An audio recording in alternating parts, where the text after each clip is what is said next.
นี่อย่างน้อยนี่บ่ต่ำกว่า 8,000 คนนะประกอบอาวุธนี่ฮอด 8,000 คนเด้แต่มันมีหลายกลุ่มอยู่อยู่ท่าแขกนี่มีกลุ่มเป็นกลางอยู่เซาในเขตก็มีกลุ่มเป็นกลางจำนวนหนึ่งบ่หลายกลุ่มเป็นกลางบ่หลายก็ต่อสู้คือกันพวกเป็นกลางนี่ก็ได้ลุงคำบูเป็นก็เล่นคำบูเป็นผู้นำพาเป็นกลางเพิ่น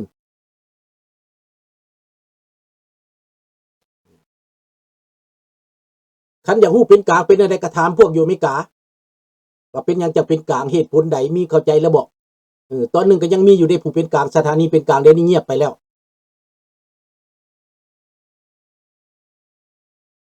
นี่แหละ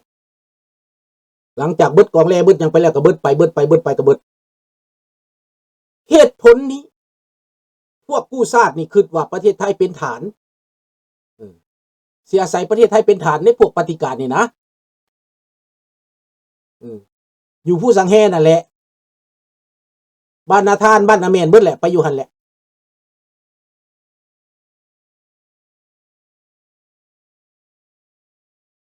และบ้านนี้พี่น้อง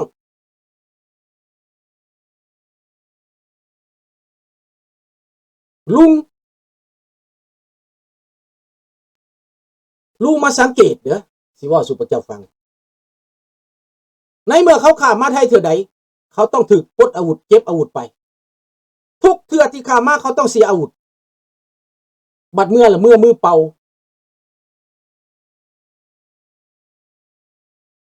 มีเบิดนั่นแหละมีสุภลักษณ์มีหยังแต่ลุงบ่ฮู้เบิดดอกแต่ว่ามันได้ยินชื่อเสียงเขาเจ้าเข้มแข็งแท้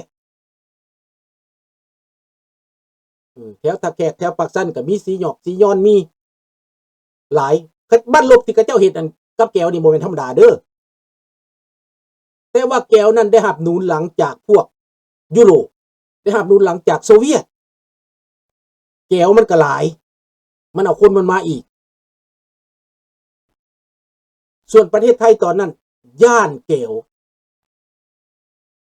ต้องเอาจีนมาจีนเป็นผู้บาแลนซ์การเมืองไทยเนาะ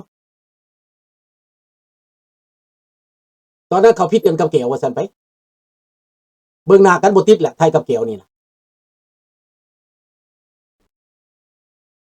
นานมามันก็จางไปเนาะส่วนกู้ชาติลาวนี่อยู่ไปบ่ดนมื้อนี้ตั้งใจกินเหล้าให้ลูกหลานผู้บ่เคยได้ยินได้ฟังเด้อว่าคนลาวบ่ต่อสู้กับขี้ขาดตาขาวมันบ่แม่นเด้อ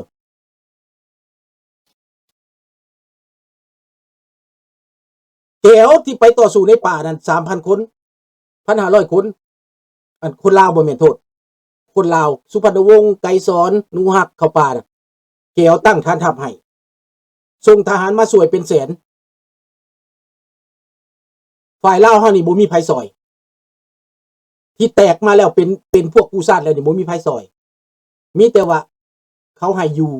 ชั่วคราวคุ้มครองชั่วคราวเขาให้กรมนกำกับชั่วคราวดังนั้นลุงอย่าบอกว่าหัวหน้าของลุงที่อยู่นครพนมกับท่านเทวาอาจจะตายแล้วตอนนี้พอเท่าแล้วพวก33พวกกรมนนี่ชื่อว่าท่านเทวาลุงมีชื่ออยู่หั่นรอท่าสภาพการสิกลับไปต่อสู้ได้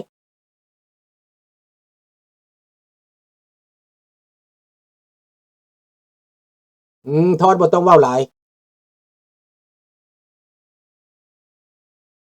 หรือบอก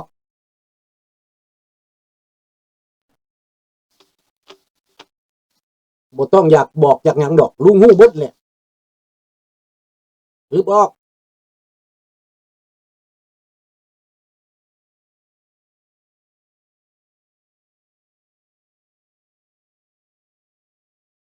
แต่ในเมื่อเป็นเช่นนั้นแล้ว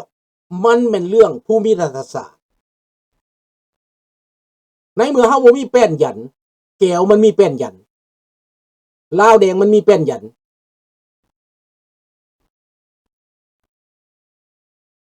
ก็ยังว่านี่นะเจ้าไปเบิ่งเอานี่แล้วก็แล้วว่าลุงไปหาไผนี่น่ะ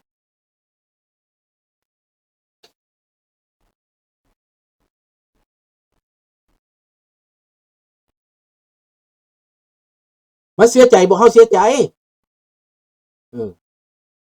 เสียใจนำเหตุการณ์นั่นน่ะเสียใจที่มันเกิดแบบนี้ขึ้นมาน่ะลุงพยายามซอยเต็มที่แต่แห้งน้อยๆอันนี้ขนาดลูกตอนนั้นยังน้อยๆ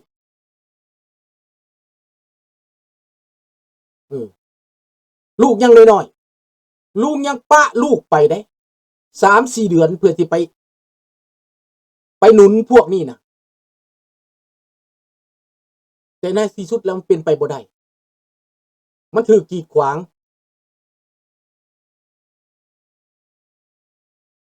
ถูกทำลาย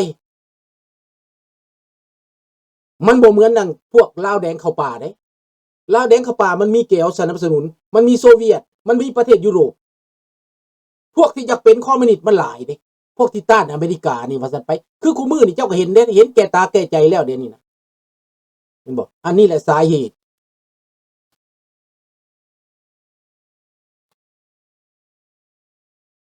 ที่เฮาเสียบ้านเสียเมืองน่ะมาจากภายในเฮาเองมาจากคนลาวเฮาเองเสลอสะล่ามาจากรัฐบาลที่ว่าเอียงข้างรัฐบาลตอนนั้นมันเป็นรัฐบาลฝ่ายกลางเอียงซ้ายทหารเป็นรัฐบาลทหารที่ต่อสู้แท้นั้นเป็นฝ่ายขวาเลยบ่อยู่ในสายตาของสุวรรณภูมิเรื่องของมันเป็นแบบนี้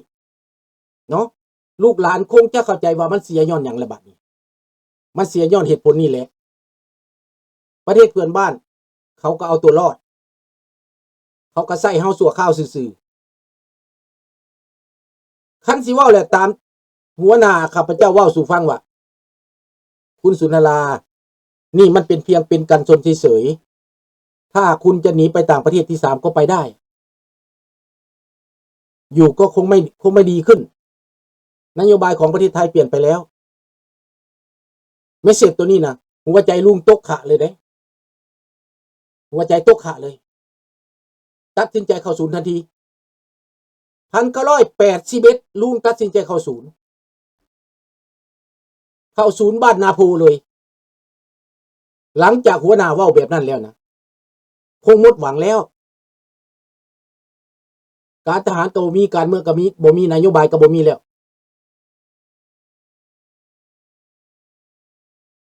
ลุงพยายามเต็มที่แล้วแหละเกิดมาเป็นคนนี่ได้เฮ็ดเต็มที่แล้ว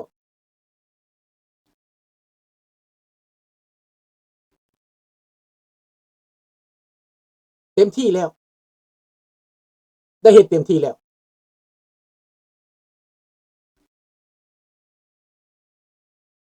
คันสิเว้าแล้วคนลาวนี่บ่แม่นขี้ย้านเด้เนาะ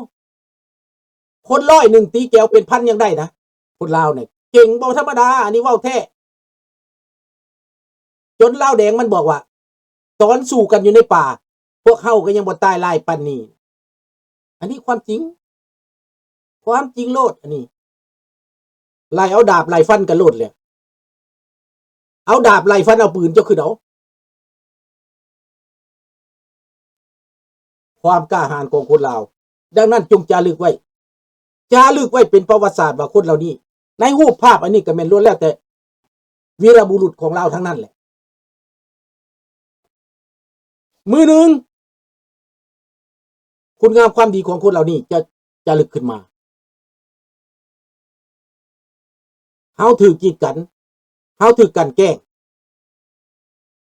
ดังนั้นเฮาสิเปลี่ยนแบบใดคันเฮาสิเปลี่ยนประเทศนี่นะถ้าพวกเฮาบ่เข้าข้างฟ้าบ่ถล่มลงมาฝนบ่ถล่มลงมานะเทวดาบ่เป็นใจนะถ้ามื้อหนึ่งเทวดาเป็นใจคืออิหร่านนี่มันใกล้สิเป็นแล้วเวเนซุเอลาจังซี่นะคิวบาจังซี่นะมันเริ่มแล้วลุงก็อยากให้มันเป็นทั้งเอเชียกับทั้งนบทั้งไหวกูมือนี้อยากให้ลูกหลานลาวนี่หลุดพ้นออกจากอำนาจอันนี้อำนาจเผด็จการอันนี้อำนาจที่ซัวให้อันนี้ลุงอยากให้หลุดพ้นอยากให้มันมีอภินิหารอยากให้ประเทศไทยนี่ปราบคอมมิวนิสต์แต่คือสิฝันลมแรงเพราะว่าการโฆษณาส่วนเสือของเขานั่นแทรกมาถึงประเทศไทยอยู่บ่แล้ว แต่ลุงก็ยังหวังเลิกๆว่าประเทศไทยต้องกลับมาเป็นประชาธิปไตยกลับมาอุ้มเอาขบวนการต่อสู้ให้เปลี่ยนแปลงในเอเชียคอมมิวนิสต์ในมาเลเซียแต่ก่อนก็หมดไปแล้วเดี๋ยวนี้มันยังอยู่บ่ในอินโดนีเซียก็หมดไปแล้ว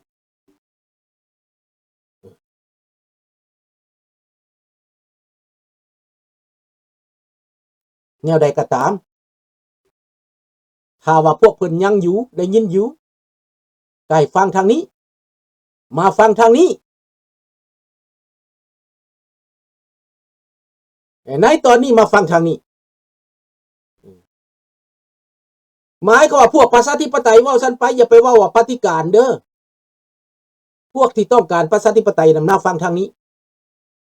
ลุงบ่ได้ถือว่าเป็นปฏิการในปฏิการเป็นความลาวแดงเว้าได้ถอนมือหนึ่งฟ้าเข้าข้างโชคเข้าข้างพ่อใหญ่ถ้ำกายมาทางนี้ได้ต้องการแต่พ่อใหญ่ถ้ำกายมาทางนี้แหละได้ยินว่าประเทศไทยนี่ได้รถสไตรเกอร์บ่ได้รถอีสังของอเมริกาเอาวะป้าไว้ให้บอกซ่อมโคราชแล้วป้าไว้ให้หลายคันไหนว่าซั่นเด้ดีใจกันบ่ซั่นเด้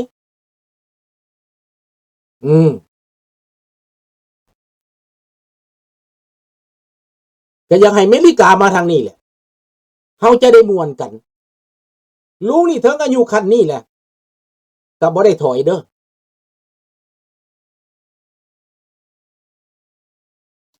ก็คือพวกเจ้าเห็นในรูปมันอายุ40ปลายเขาก็ยังแต่งตั้งให้ลุงเป็นผู้นำพาแล้ว